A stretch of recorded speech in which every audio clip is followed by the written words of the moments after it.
तो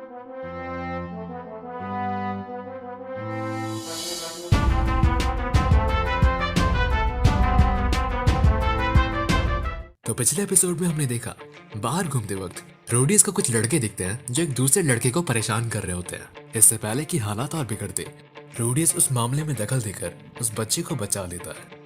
जिसके बाद दिन यूं ही बीतने लगते हैं और रोडियस सिल्वी को मैजिक सिखाने लगता है। पर एक दिन एक हादसे के कारण हमें पता लगता है कि सिल्वी एक लड़का नहीं बल्कि एक लड़की है।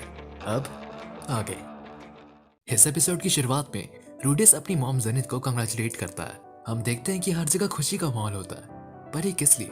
ये सब इसलिए क्योंकि जेनिथ पेट से है। वो रोडियस से कहती है, बढ़िया हुआ ना रोडी, अब तुम्हें कभी अकेला महसूस नहीं होगा। जिसके बाद पॉल खुशी से जेनिथ को गले लगाता है। पूरे घर में खुशी का माहौल, सब कुछ सही चल रहा होता है। जिसके बाद हमें एक और खुशखबरी मिलती है।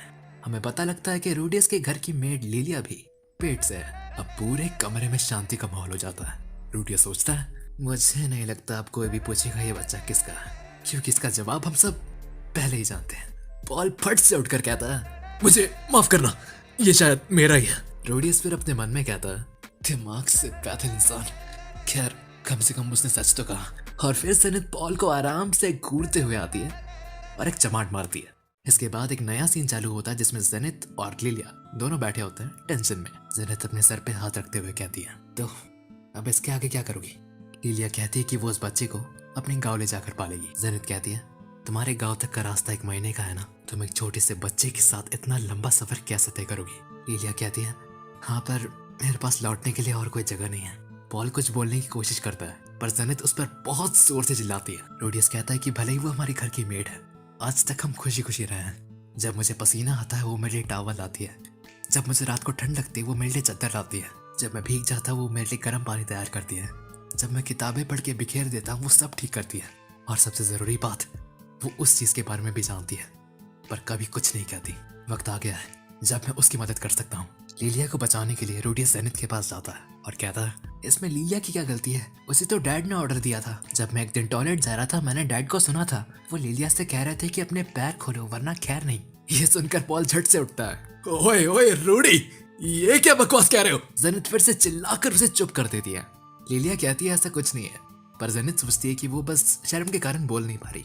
फिर रोडियस बहुत ही मासूमियत से कहता है, मॉम इसमें पूरी गलती डैड की है, उनके कारण लिलिया को सजा मिले ये तो सही नहीं है। जेनिथ हिचकिचाते हुए कहती है, सही कह रहे हो। जिसके बाद रोडियस कहता है, मुझे सिल्वी के साथ रोज खेलने में मजा आता है, पर अगर उस बच्चे के पास भी एक दोस्त हो तो क्या ये अच्छा नहीं होगा? और मेरे लिए वो दोनों ही मेरे भाई बहन होंगे। मैं लिलिया को अलविदा नहीं कहना चाहता। जेनिथ कुछ देर सोचती है और फिर मान जाती है। जेनिथ लिलिया का नाम पुकारती है और कहती है, लिलिया हमारे साथ रहो, अब तुम हमारे परिवार में से एक हो। जेनिथ रूम से बाहर जाते हुए पॉल को कहती है, तुम्हें तो मैं बाद में देख लूंगी। और ये सुनकर पॉल की बहुत बड़ी वाली फट जाती है। जिसके बाद हम देखते हैं कि लिलिया खुशी के आंसू रोने लगती है। अगले दिन हम देखते हैं कि रोडियस और पॉल तलवारबाजी की प्रैक्टिस कर रहे होते हैं। हम देखते हैं कि पॉल रोडियस पर लगातार वार कर रहा है, जो देखकर रोडियस कहता है, डैड अपना गुस्सा मुझ पर मत निकालिए। लिलिया ये सब एक खिड़की से देख रही होती है। लिलिया खुद से सवाल करती है, आखिर मेरी जान क्यों बख्श दी गई, जबकि पॉल को बहकाने वाली मैं ही थी।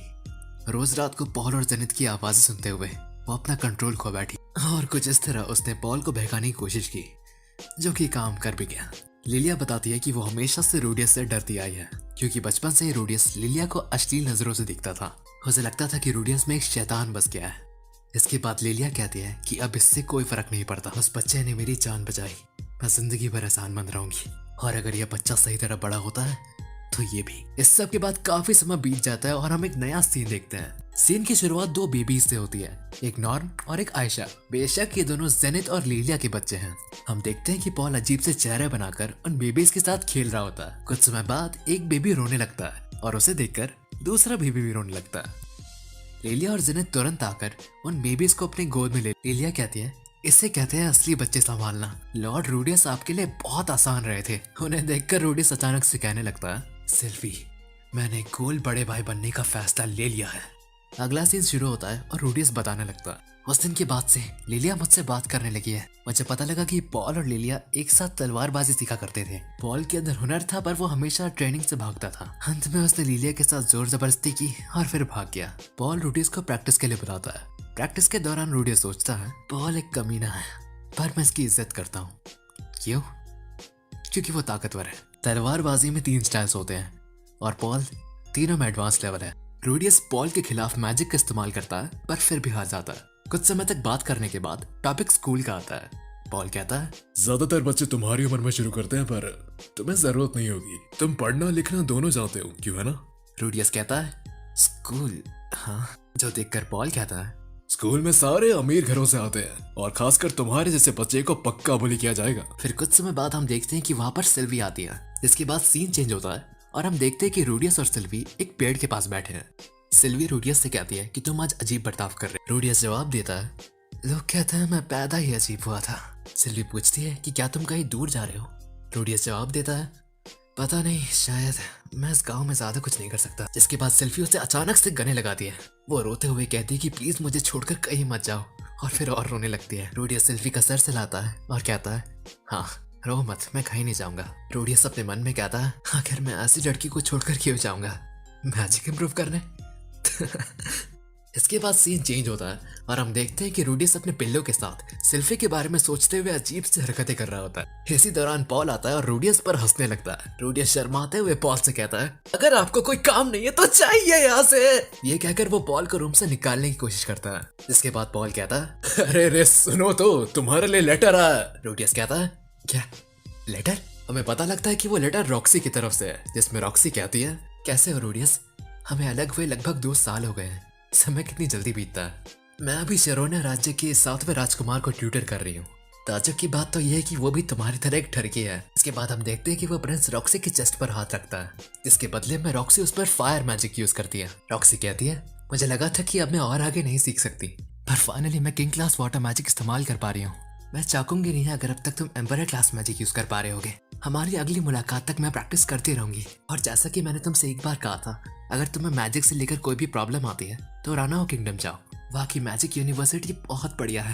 मैं तुम्हें वापस लेटर जरूर लिखूंगी, रॉक्सी। जिसके बाद वो कुछ देर तक पॉल से बात करता है और फिर जाकर बेड में लेट जाता है। बेड पर यूं ही लेटे लेटे वो अपने मन में कहता है, रानाओ मैजिक यूनिवर्सिटी, हाँ। जिसके बाद हम अगले दिन देखते हैं कि रूडियस और उसका परिवार खाना खा रहे होते हैं। रूडियस पॉल से पूछता है, डैड क्या मैं एक बेतुकी रिक्वेस्ट कर सकता हूँ? जो सुनकर पॉल कहता है, बिल्कुल नहीं। जिसके बाद जेनिथ और लिलिया दोनों पॉल को लात मारती है। जिसके बाद जेनिथ कहती है, जो चाहो मांगो रूडी, तुम्हारे पापा किसी तरह इंतजाम कर देंगे। पॉल दोबारा कुछ कहने की कोशिश करता है पर उसे दोबारा लात पड़ती है। रूडियस कहता है कि उसका मैजिक इंप्रूव नहीं हो रहा, इसलिए वो रानोआ यूनिवर्सिटी जाना चाहता है। जिसके बाद रूडियस कहता है, सिल्वी का परिवार हमारे जितना अमीर नहीं है, मैं सिल्वी के साथ जाना चाहता हूँ, तो क्या हम दोनों की फीस भर सकते हैं? पॉल मना करता है और 3 कारण बताता है। पहला कि तुम अभी तलवारबाजी सीख रहे हो, तुम्हारा टीचर होने के नाते मैं तुम्हें जाने नहीं दे सकता। दूसरा कि तुम होशियार हो पर अभी बच्चे हो, पिता होने के नाते मैं अपनी जिम्मेदारियां निभाऊंगा। दूसरा है पैसा, तुम तक ठीक है पर हम दोनों की फीस नहीं भर सकते। जिसके बाद रूडियस कहता है, समझ गया, तो क्या आप मेरे लिए एक नौकरी ढूंढने में मदद कर सकते हैं? जब तक मैं सही उम्र का नहीं हो जाता, मैं फीस के लिए पैसे जमा करना चाहता हूँ।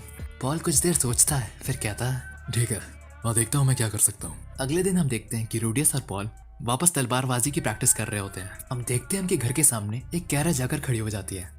उस कैरेज से कोई निकल कर आता है। फिर पॉल कहता है, काफी समय बाद मिले गिले। कुछ बातें होने के बाद जेनिथ और लिलिया रूडियस के पास आते हैं और कहते हैं, ध्यान रखना, हम तुम्हें बहुत मिस करेंगे। रूडियस बहुत उलझा हुआ दिखता है। पॉल उसे बुलाता है और कहता है, रूडियस, अगर मैं तुम्हें सिल्वी से दूर रहने को कहूँ तो?